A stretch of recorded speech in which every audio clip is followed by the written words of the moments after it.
Exactly 1 year ago today is when we busted the Colter Thomas scam.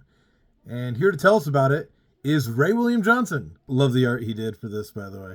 This TikToker, let's call him 8 Mile. Now 8 Mile is trying to become the biggest rapper in the Idaho rap game, but it's hard out there for a pimp, and he's struggling to break out. But one day, he finally gets a ton of attention when he posts this TikTok. I spent 19 and a half years of my life incarcerated. And he tells the story of how he went to prison for unaliving the person who essayed his sister. And that video blows up, because it's one hell of a story. And he gets a ton of new fans, and they're all calling him a hero. I look up to you. You're amazing! Idaho has a rap game? But unfortunately, life's been hard for 8 Mile ever since he got out of prison, and he's been pretty open about that. And he starts pushing his Cash App and his PayPal. And his fans are like, sure, we'll help you out, and they start sending him a little money to help him pay his bills and stuff. So finally, 8 Mile is doing pretty well. Despite being in prison for 19 years, now all his bills are getting paid, he has an audience who loves him.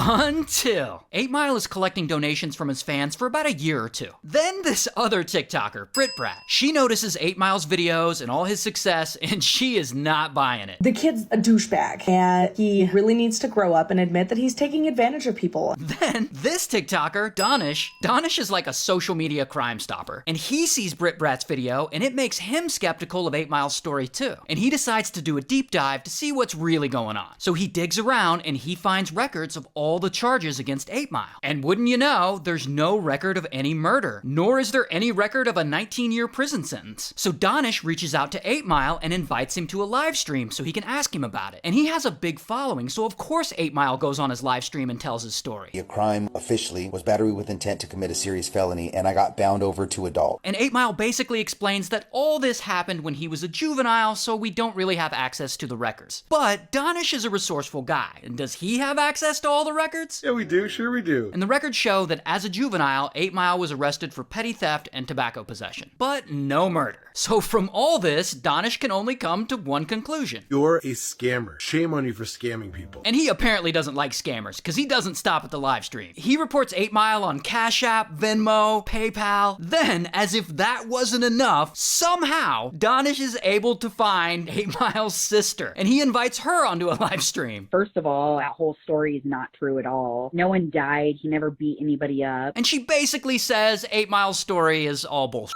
But then she says something really damning about him. Really dark stuff involving kids that I won't get into. But all this is starting to look really bad for 8 Mile. And he doesn't know what to do. So he disappears. He goes dark for a bit. Then, almost a year later, he pops up again with some new accounts. And he's still asking his audience for money. And one day he's doing a live stream, and Danish sees this, and he's like, oh hell no. So he goes on that live stream under an alias, and he starts asking him about that famous murder story. And this is when 8 Mile finally gives in and admits to everything. That didn't happen. I wanted to look like a hero, so I made up a story that I unalived the person who abused me and my sister. And of course, Danish continues to call him out. There it is. I was right. Most importantly, Colter Thomas just admitted to a federal crime. Colter, you committed charity fraud. And there you have it. Shout out to the Idaho rap game.